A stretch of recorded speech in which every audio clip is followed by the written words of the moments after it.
আমার বন্ধু একজন নাস্তিক, সে আল্লাহকে বিশ্বাস করবে না, আরো বলে যে তোমরা কোরআন বিশ্বাস করবে না আর তোমরাও আল্লাহকে বিশ্বাস করবে না। কেন এই একবিংশ শতাব্দীতে তোমরা আল্লাহকে বিশ্বাস করবে? এটা আধুনিক যুগ, বিজ্ঞান আর প্রযুক্তি অনেক উন্নত হয়েছে, তাহলে ঈশ্বরকে বিশ্বাস করবে না, তোমরা সেটাই করবে যেটা সব মানুষের জন্য ভালো।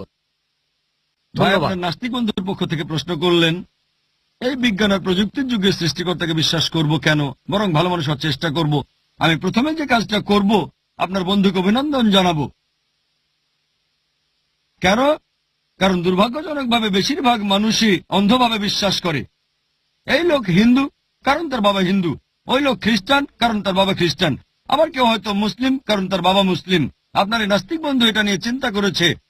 আগে তার একটা ধর্মীয় পরিচয় ছিল, তবে সে মানতে পারেনি তার বাবা মা যে ঈশ্বরের উপাসনা করে তাকে সে ঈশ্বর মানতে পারেনি।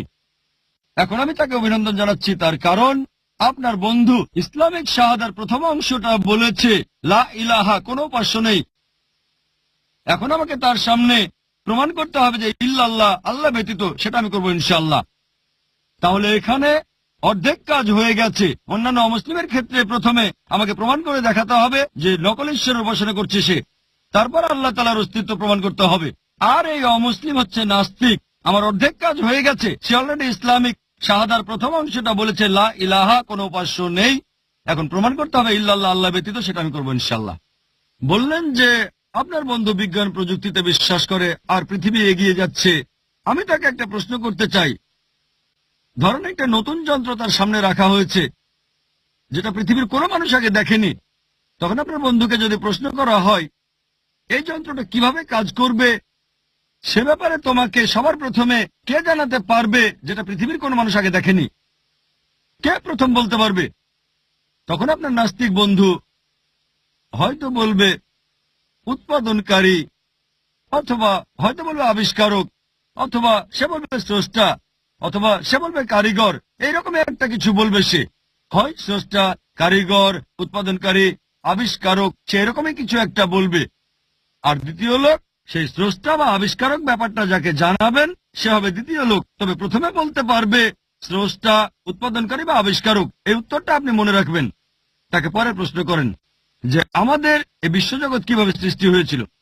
সে আপনাকে বলবে যে বিজ্ঞান উন্নত হওয়ার পরে এখন আমরা জানতে পেরেছি যে আমাদের বিশ্বজগৎ এটা প্রথমে ছিল ছোট একটা বিন্দু, তারপরে একটা বিস্ফোরণ হলো, সবকিছু আলাদা হয়ে গেল এবং সৃষ্টি হলো গ্যালাক্সি, নক্ষত্র, সূর্য, চাঁদ, আরো বিভিন্ন গ্রহ।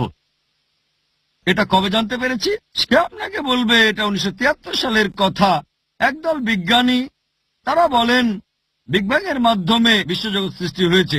আপনি তাকে বলবেন বিজ্ঞান যে জিনিসটা জানতে পেরেছে মাত্র 35-36 বছর আগে, পবিত্র কোরআন সেটা বলেছে 1400 বছর আগে। সূরা আম্বিয়া অধ্যায় নম্বর 21 আয়াত 30 বলা হয়েছে, আওয়ালাম ইয়ারাল্লাযিনা কাফারু, অবিশ্বাসীরা কি দেখে না আন্না সামাওয়াতি ওয়াল আরদা কানাত রাতকান সাকনাহুমা, আকাশমণ্ডলী ও পৃথিবী মিশেছিল, আমি তাদের আলাদা করে দিলাম। পবিত্র কোরআনে 1400 বছর আগে। কে এই কথাগুলো বলতে পারেন? সেই নাস্তিক হয়তো বলবে এটা হঠাৎ করে মিলে গেছে। তর্ক করবেন না, বলে যান। তাকে পরের প্রশ্ন করেন আমাদের পৃথিবীর আকার কেমন। সে আপনাকে বলবে আগেকার দিনে পৃথিবীর মানুষ ভাবত যে আমাদের এই পৃথিবী হচ্ছে সমতল। এরপর 1579 সালে স্যার ফ্রান্সিস ড্রেক জাহাজে পুরো পৃথিবী ঘুরে এসে প্রমাণ করলেন যে পৃথিবী বর্তুলাকার। আপনারা এটা জেনেছেন 1579 সালে, মানে প্রায় 400 বছর আগে। কোরআন একথা বলেছে 1400 বছর আগে। পবিত্র কোরআন বলছে সূরা নাজিয়াত অধ্যায় নম্বর 79 আয়াত নম্বর 30, ওয়াল আরদা বাদা যালিকা দাহাহা, তারপর আমি পৃথিবীকে বানিয়েছি ডিম্বাকৃতি। দাহাহার একটা অর্থ হচ্ছে বিস্তৃত, মানে পৃথিবীকে বানিয়েছি বিস্তৃত। আরেকটা অর্থ এটার মূল শব্দ দুইয়া, তার মানে ডিম। এখানে সাধারণ কোনো ডিমকে বোঝানো হচ্ছে না। এখন আমরা জানি যে পৃথিবী বলের মতো গোলাকার নয়, এটা পূর্বে আর পশ্চিমে চাপা। পৃথিবী দেখতে অনেকটা বর্তুলাকার। আর আরবি শব্দ দাহাহা দিয়ে সাধারণ কোনো ডিমকে বোঝানো হচ্ছে না, নির্দিষ্ট করে বলা হয়েছে উট পাখির ডিমকে। আর আপনারা যদি উট পাখির ডিম ভালো করে দেখেন তাহলে দেখবেন যে এটাও বর্তুলাকার। চিন্তা করেন, পবিত্র কোরআন বলেছে পৃথিবী বর্তুলাকার, এটা বলেছে 1400 বছর আগে। আপনার বন্ধুকে বলবেন কোরআনে এই কথাটা কে বলতে পারেন? সে তখন বলবে হয়তো তোমাদের নবী মুহাম্মদ সাল্লাল্লাহু আলাইহি সাল্লাম খুব বুদ্ধিমান ছিলেন। তর্ক না, বলে যান।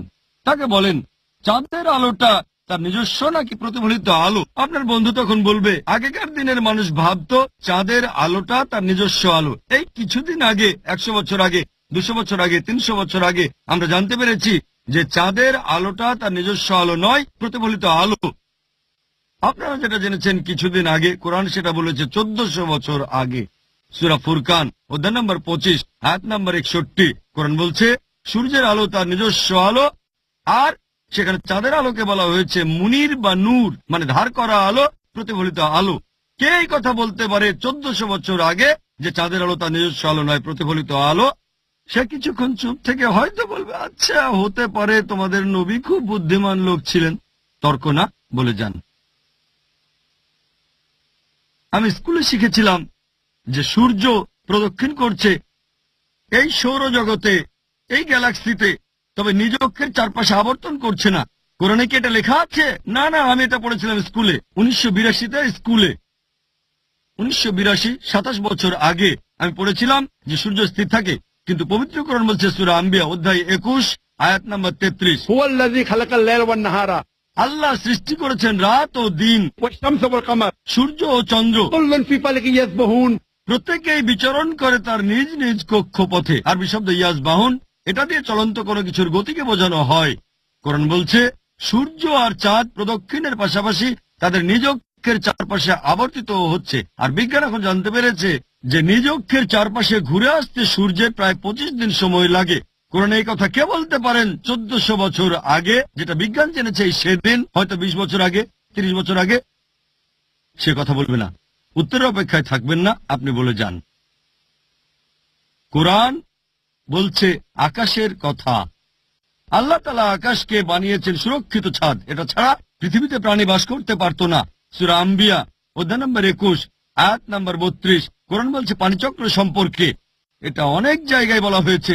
সূরা জুমার অধ্যায় নম্বর 39 আয়াত নম্বর 21, সূরা রুম অধ্যায় 30 আয়াত 24, সূরা হিজর অধ্যায় 15 আয়াত 22, সূরা মুমিনুন অধ্যায় 23 আয়াত 18, সূরা নূর অধ্যায় 24 আয়াত 40, সূরা আরাফ অধ্যায় 7 আয়াত 57। অনেক জায়গায় পবিত্র কোরআনে পানিচক্র সম্পর্কে একেবারে বিস্তারিত বলা হয়েছে। কে 1400 বছর আগে এই কথাগুলো বলতে পারেন? সে কথা বলবে না, সমস্যা নেই, আপনি বলে যান। কোরআন বলছে বায়োলজি সম্পর্কে, প্রাণবান সবকিছু সৃষ্টি করলাম পানি থেকে।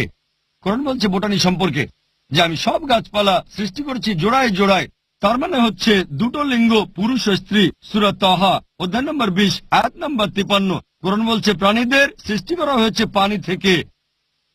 সূরা নূর অধ্যায় নম্বর 24 আয়াত নম্বর 45 কোরআন বলছে যে মানুষও সৃষ্টি করেছে পানি থেকে। সূরা ফুরকান অধ্যায় নম্বর 25 আয়াত নম্বর 54। এছাড়াও কোরআন বলছে জেনেটিক্স নিয়ে, যে পুরুষের শুক্রাণু সন্তানের লিঙ্গ নির্ধারণ করে। সূরা নাজম অধ্যায় নম্বর 53 আয়াত 45 ও 46। এছাড়াও সূরা কিয়ামা অধ্যায় নম্বর 75 আয়াত 37 থেকে 39 কোরআন বলছে ভ্রূণবিদ্যা সম্পর্কে। কোরআন বলছে জিওলজি সম্পর্কে, বলছে সমুদ্রবিদ্যা সম্পর্কে। এ বিষয়ে কয়েক ঘন্টা লেকচার দিতে পারি। কোরআনের বৈজ্ঞানিক তথ্য বলার পরে আপনার বন্ধুকে আপনি বলেন কোরআনে কে এই কথাগুলো 1400 বছর আগে বলতে পারে, সে তখন একটা উত্তরই দেবে, সেটা স্রষ্টা, উৎপাদনকারী, কারিগর, আবিষ্কারক। এই স্রষ্টা, এই উৎপাদনকারী, এই কারিগর, আমরা মুসলিমরা তাকে বলি আল্লাহ, বলি স্রষ্টা। বর্তমানের বিজ্ঞান ঈশ্বরকে বাদ দিচ্ছে না, ঈশ্বরের কিছু মডেলকে বাদ দিচ্ছে। লা ইলাহা ইল্লাল্লাহ।